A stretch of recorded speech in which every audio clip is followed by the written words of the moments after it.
सभी लोगों को पता है कि भारतीय जनता पार्टी केंद्र में आने से पहले घोषणा किया था कि हर साल 2 करोड़ लोगों को रोजगार या नौकरी देंगे।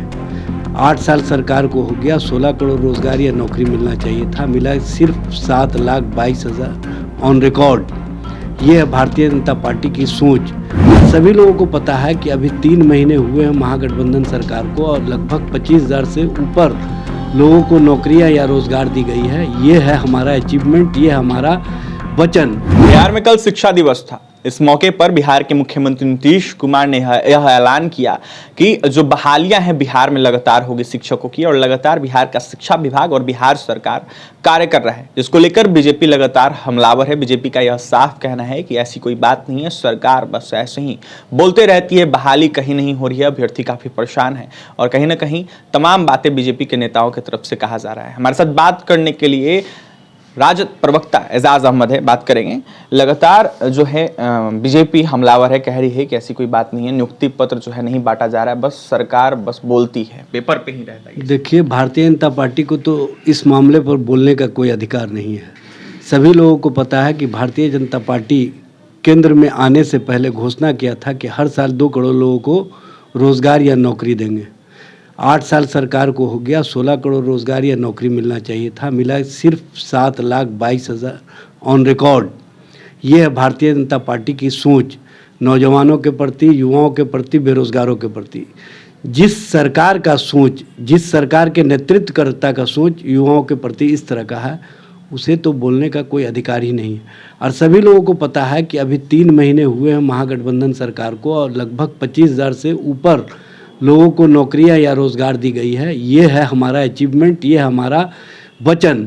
जो हमने संकल्प लिया था कि 10 लाख नौकरी और 10 लाख रोज़गार देने का, उसको हम लगातार पूरा कर रहे हैं। हमारी कथनी और करनी में कोई अंतर नहीं है। हम उस पर अमल की प्रक्रिया शुरू कर दिए हैं।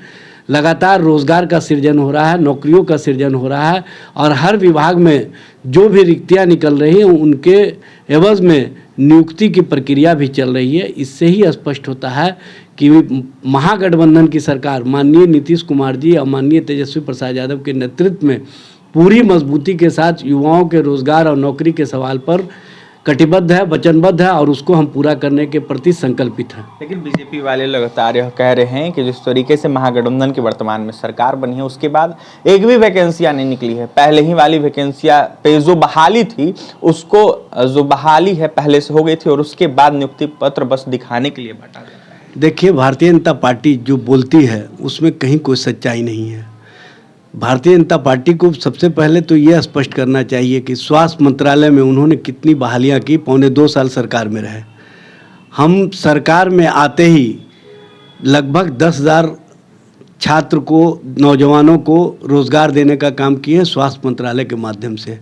हमने राजस्व विभाग के माध्यम से 5,000 के करीब लोगों को नौकरियां दी। हमने वन पर्यावरण मंत्रालय के माध्यम से दी। हमने पंचायती राज मंत्रालय के माध्यम से दी। हमने आईटी सेक्टर के माध्यम से दी। हमारी प्रक्रिया लगातार नियुक्ति की जारी है। अभी गृह मंत्रालय के माध्यम से 16 तारीख को 10,000 के करीब नियुक्ति पत्र दिया जाएगा। ये स्पष्ट संकेत है कि हम जो कहते रहे हैं उसको करने का भी काम कर रहे हैं। और भारतीय जनता पार्टी जो दावा करती रही है, उसने दावा किया था कि 19 लाख लोगों को रोज़गार देंगे। ये बता दें भारतीय जनता पार्टी के लोग कि 2.25 साल सरकार में रहे, 2.25 साल के अंदर उन्होंने कितने लोगों को नौकरियां या रोज़गार देने का काम किया, ये स्पष्ट प्रमाण दे। सिर्फ कहने से नहीं होगा, जुमलाबाजी से नहीं होगा। जुमलाबाजी को बिहार और देश की जनता जान और पहचान चुकी है। भारतीय जनता पार्टी के प्रति युवाओं का विश्वास समाप्त हो गया है।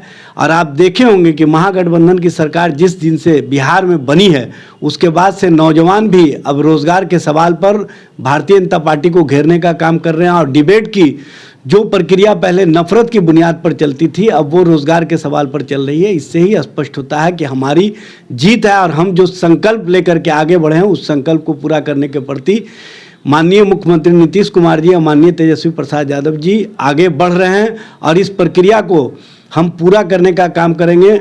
हम बता देना चाहते हैं कि हम लोग करीब 10 लाख जो नौकरियां देने की बात किए हैं, उसकी रिक्तियों का हर स्तर पर, हर विभाग में हमने कोटा निकाल लिया है वो जल्द ही स्पष्ट रूप से सबके सामने आ जाएगा और सारी नियुक्ति की प्रक्रिया पूर्ण की जाएगी। कहीं से भी नौजवानों को भारतीय जनता पार्टी के झांसे में नहीं आना है। भारतीय जनता पार्टी जो बात कहती है उसमें कहीं सच्चाई नहीं है, वो गोबेल्स की राजनीति करती है और हम लोग सच की राजनीति करते हैं। हम समाजवादी लोग जो कहते हैं वो करने का काम करते हैं। अंतिम सवाल रहेगा सर, शिक्षकों को लेकर क्या कुछ बिहार सरकार कर रहा है बहाली को लेकर? देखिए, छठे चरण का अभी प्रक्रिया 1 महीने पहले समाप्त हुई है। 7वें चरण की प्रक्रिया का सारा खाका तैयार हो रहा है, प्रारूप तैयार हो रहा है। स्पष्ट रूप से कल माननीय मुख्यमंत्री जी ने भी कहा, माननीय शिक्षा मंत्री जी ने भी कहा कि अति शीघ्र बहाली की प्रक्रिया शुरू की जाएगी और इसके लिए जो भी छात्र सीटेड बीटेड पास किए हुए हैं उनको घबराने की आवश्यकता नहीं है। उनको सरकार के द्वारा जो आश्वस्त किया जा रहा है उस पर पूरी तरह से उनको अपना सहमति लेकर के आगे बढ़ना होगा और सरकार के द्वारा जो बातें कही जा रही हैं उसको हम अमल में लाने का काम करेंगे। स्पष्ट रूप से जल्द ही बहाली की प्रक्रिया शुरू कर दी जाएगी। बिल्कुल, जो शिक्षक अभ्यर्थी इंतजार कर रहे हैं उनकी बहाली प्रक्रिया जो है जल्द से जल्द जारी कर दी जाएगी। बिहार के मुख्यमंत्री नीतीश कुमार और शिक्षा मंत्री चंद्रशेखर यादव ने यह साफ कह दिया कि बहाली जो है जल्द से जल्द की जाएगी। पूरे तरीके से तैयारी कर ली गई है। वहीं जिस तरीके से अभ्यर्थी परेशान हैं उनके लिए जो है कहीं ना कहीं सरकार कार्य करे। तो वहीं बीजेपी वाले तंज जो कस रहे हैं उसको लेकर इजाज अहमद जो कि राजद प्रवक्ता, उनका साफ कहना है कि बस वो लोग जुमलेबाजी करते हैं। जब सत्ता में थे तो उन्होंने कुछ नहीं किया, जब हम लोग कर रहे हैं तो बस उंगलियां उठा रहे हैं। तो बता दें आपको कि लगातार बीजेपी के नेताओं की तरफ से बिहार के महागठबंधन की सरकार पर हमला किया जा रहा है। कहा जा रहा है ये नियुक्तियां पहले से हो रखी थी, बस नियुक्ति पत्र बांट के दिखावा किया जा रहा है। इजाज अहमद क्या कुछ कह रहे हैं जो कि राजद प्रवक्ता है, आपने सुना है। और तमाम खबरों के लिए NBC 24 के साथ बने रहें। पटना से सहयोगी अजय के साथ अभिषेक की रिपोर्ट।